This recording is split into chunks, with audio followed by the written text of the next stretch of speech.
Hello, California State Preschool Programs. Thank you for joining us. My name is Stephen Profiter, and I am proud to be the Director of the Early Education Division at the California Department of Education, or as you may hear us say, CDE. I'm thrilled to be here during what is truly an exciting time for our early education programs in California. We're excited to share important updates to the Desired Results Developmental Profile, which you may hear us refer to as the DRDP. These updates are grounded in research, are shaped importantly by educators, and designed to better serve children and families. The changes to the DRDP show our ongoing commitment to high quality early education. The updated assessment gives a fuller, more meaningful view of each child's development, helping educators make thoughtful, informed decisions from the very beginning. And I'm even more excited to announce an opportunity for early adoption of the DRDP 2025 for our California State Preschool programs, which you will hear more about in this presentation. This is your chance to be a part of shaping how the new assessment comes to life, to be among the first to use the tool, provide feedback, and lead the way in your community. And before I pass it off, I want to take a moment to thank the educators and program leaders whose dedication makes all of this possible.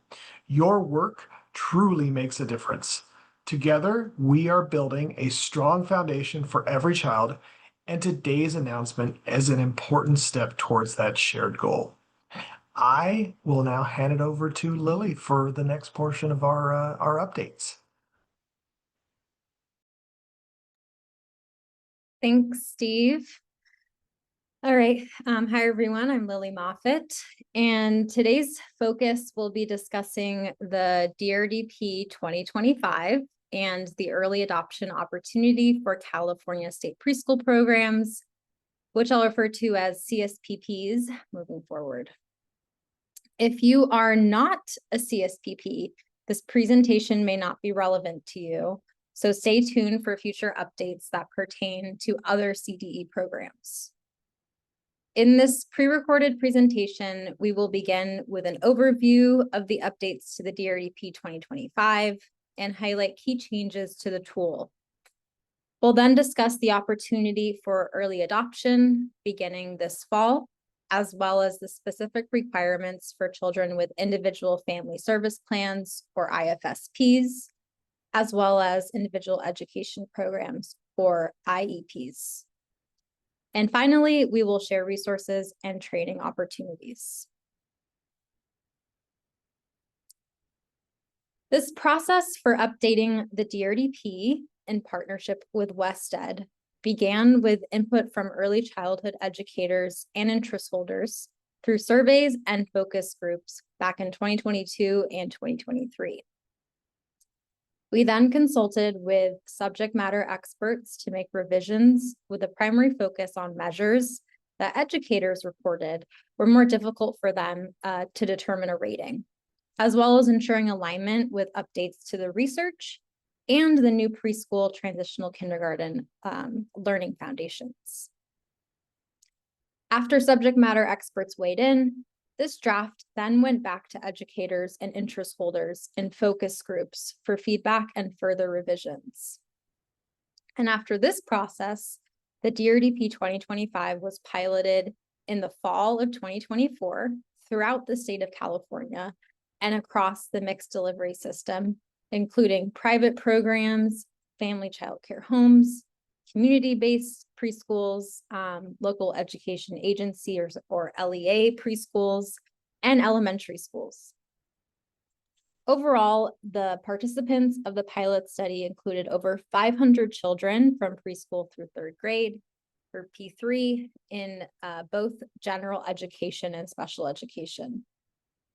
The pilot study also included 73 cognitive interviews with teachers. And as a note, the California Department of Social Services, or CDSS, they updated the DRDP infant toddler tool along a similar timeline. And CDSS can speak more to that process. And after the rich data we collected in the pilot study, the team then made further revisions. And now this fall, 2025, we are conducting a field study with specific sites, as well as opening it up to all programs for early adoption. This opportunity for early adoption was announced via CDE and CDSS listserv messages at the end of April, and more information, including a management bulletin from the CDE, is forthcoming. The recruitment for the field study also began in April. This field study includes a larger sample for the calibration of the tool to ensure measurement accuracy, consistency, and reliability. So since this presentation is for CSPPs, you're already familiar with the DRDP 2015. So instead of covering what is in the DRDP more generally, we're really just going to highlight for you what's new. First, there is increased alignment to the preschool transitional kindergarten learning foundations, or the PTKLF, which means that we included some new measures and a rearrangement of measures. And this is particularly in the approaches to learning domain, as well as changes in measure names and descriptors to align with language in the PTKLF. Second, through our initial surveys and focus groups that I mentioned earlier, we heard from the field loud and clear that the current tool is too long, so there are actually fewer measures overall to account for this. And to make decisions about which measures to cut or condense, we consulted with subject matter experts to ensure the most salient developmental skills were captured, and that in some cases, skills from measures that were cut were incorporated into other measures via the examples. You'll find that the number of measures in the tool is pretty similar to the number of measures in each domain of the current DRDP preschool essential view. Third, there is also an extended developmental continuum. So if you're familiar with how the DRDP 2015 preschool tool goes up until integrating earlier, the new tool now adds 2 additional levels of integrating middle and integrating later to be more inclusive of TK and older 4- and 5-year-olds. In other words, the DRDP preschool and the DRDP kindergarten levels were combined to account for children who may be above skills in the integrating earlier levels. Another key change is that the first example of each level in a measure is aligned throughout the levels to highlight development across the continuum. We are calling these through line examples to better illustrate what changes at each level. So far, we have received feedback from educators that these examples are very helpful. We'll also have some additional resources, including some structured tasks to help in the assessment of math and literacy skills. And more information on those resources will be forthcoming. Another important change is that the 2025 only has 3 instrument views. So there's the infant toddler or IT view, which in CSPP is used with children 2 years, 8 months, and younger. And there is also the preschool transitional kindergarten view, or the PTK view, which in CSPP is used with children 2 years, 9 months, and older.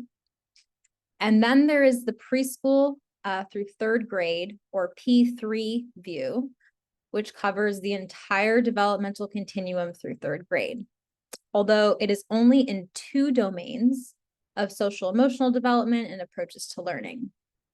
So in CSPP, you'll be able to see these additional levels in those domains, which are called extending levels, but you will not be able to rate preschoolers here, as these levels cover grades 1 through 3 development. So overall, you'll notice that there will no longer be 3 different views for preschool, as there is now for the 2015.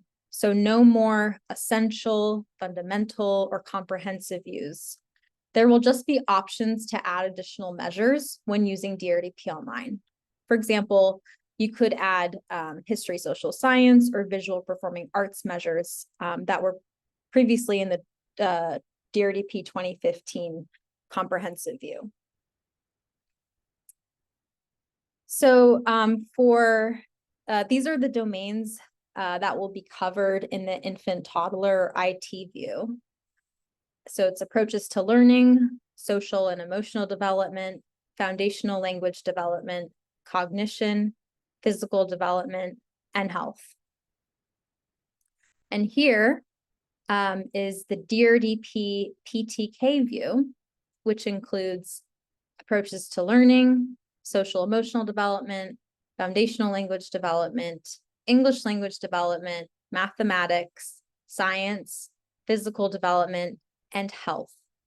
You'll notice that history, social science, and visual and performing arts are not included here. These measures from the DRDP 2015 preschool comprehensive view were not updated. But like I mentioned earlier, you will have the option to still use these measure versions from 2015 and add them as additional measures when entering data into DRDP Online, if you like.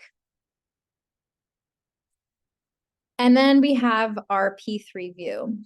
While CSPP would not be using this tool because you have to assess more domains than just approaches to learning and social emotional development, we wanted to let you know about it because it really is a first step in highlighting a commitment to P3 alignment and assessment as part of CDE's P3 initiative.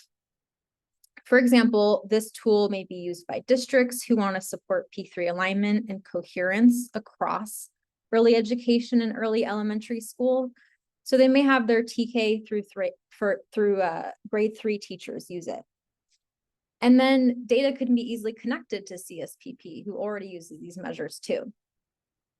The reason these two domains were focused on as first steps is because many districts already have district-wide math and literacy assessments, but we heard from educator focus groups that they have few resources for assessing some of these other non-academic skills that are just as important to assess and support in early elementary school, like social emotional development. So now that you have a high-level overview of the DRDP update process and key changes, I will now pass it over to my colleague, Johanna, to talk about the opportunity for early adoption. Thank you, Lily. So beginning this fall, early adoption of the DRDP 2025 is an optional opportunity for all programs in schools serving infants, toddlers, preschoolers, and TK grade 3 students. CSPP may choose to be early adopters of the DRDP 2025 in the 2025-26 program year, or you may continue to use the DRDP 2015. A management bulletin with more information on early adoption is forthcoming. But we also like to note your agency has the flexibility to choose the size of early adoption rollout. You can choose the number of sites or classrooms that become early adopters of the DRDP 2025. So why might you want to be an early adopter? A reason includes getting in some more practice. We know that practice makes us more prepared. By participating in early adoption, you could have the opportunity to learn and use the new tool prior to being required to do so. We also value having more data to ensure the tool is functioning as well as it can. If you become an early adopter, you would contribute to the data pool that is used to determine the usability and reliability of the updated assessment.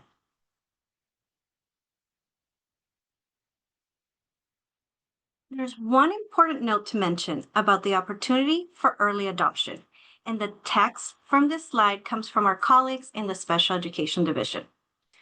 All children birth to 5 with an IEP or an IFSP serviced by LEAs are required to have the DRDP completed on them. This is regardless of hours enrolled. For the fall 2025 and spring 2026 reporting years, special education service providers need to continue to use DRDP 2015 to access all eligible 0 through 5-year-old children with IFSPs and IEPs. So to reiterate, early adoption is an optional opportunity. As a CSPP, you may want to continue to use DRDP 2015 for this program year for all children, or you may decide to be an early adopter of the 2025. But remember, for children with IFSPs or IEPs, the DRDP 2015 is required this program year because of federal reporting.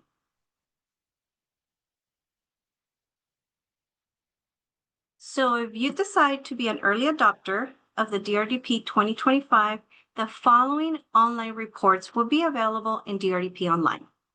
Let's start with the class planning report. This is where DRDP Online allows users to select a rating period and classroom to generate a report for all children in the classroom. This report will show at what level each child is for each measure. The parent progress report. So when you pull up the parent progress report, it will simply be a copy of the rating record view with room at the bottom to talk about what the program will do to support the child, what the family will do to support the child, and there's space for parent signature. So if you're having a parent conference, the parent can sign the form to show they attended the conference. And the group detail report, which will only show the percentage of children at each level. It will also show the ratings. Typically, you will have the scores and you will have the ratings, but for fall, you will only have the ratings. So because the tool is being calibrated, we won't be able to have psychometric scores until the calibration study is completed in the spring. Until then, these 3 online reports are available to complete the program self-evaluation requirements and plan to support children's learning and development. We only have raw data reports available in the fall and expect reports will be available September 2025. In the spring, WestEd will send all the data back to the scoring engine, and then it will come back to you with the psychometric domain scores. You have skill scores for entire year for your program's self-evaluation, parent progress report, and classroom detail reports. In addition, you will have all your skill scores reports available that you have now. Okay, some dates to keep in mind for DRDP Online. The dates on this slide indicate when features will become available in DRDP Online. July 1, 2025, the child record enrollments. August 1, 2025, entering DRDP ratings, adding portfolio evidence, and vendor application programming interface access. August 15, 2025, download demographic feature options, and September 3rd, 2025, generating DRDP reports. All right, thank you. And now back to Lily.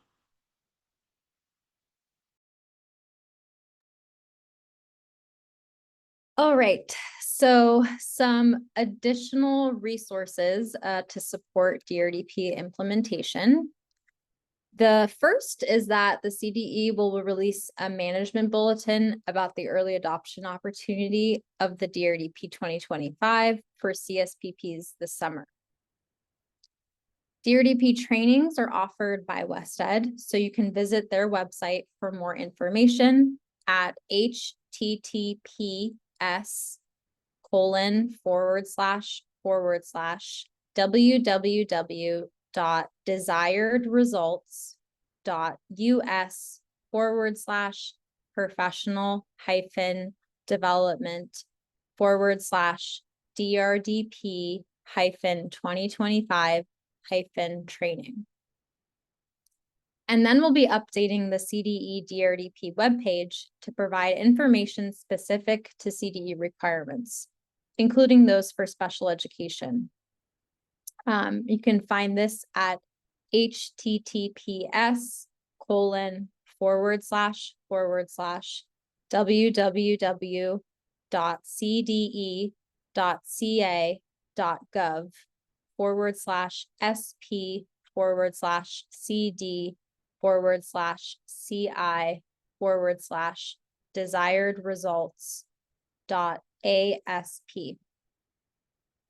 And for more information on special education, including some DRDP administration FAQs, please visit these web pages for FAQs at https://www.cde.ca.gov/SP/FAQS.ASP. And then for desired results or DR access trainings and resources, you can visit https://www.draccess.org/learn. So as we look ahead to the next program year, the plan is that beginning in fall 2026, so not this coming fall, but the following fall, 2026, DRDP 2025 will be required for use in all CSPPs. DRDP 2025 will also be required for all children with an IFSP or IEP birth to age 5. So thank you for listening to our presentation. For questions for us at the Early Education Division on the DRDP, please contact us at upk@cde.ca.gov. Thank you.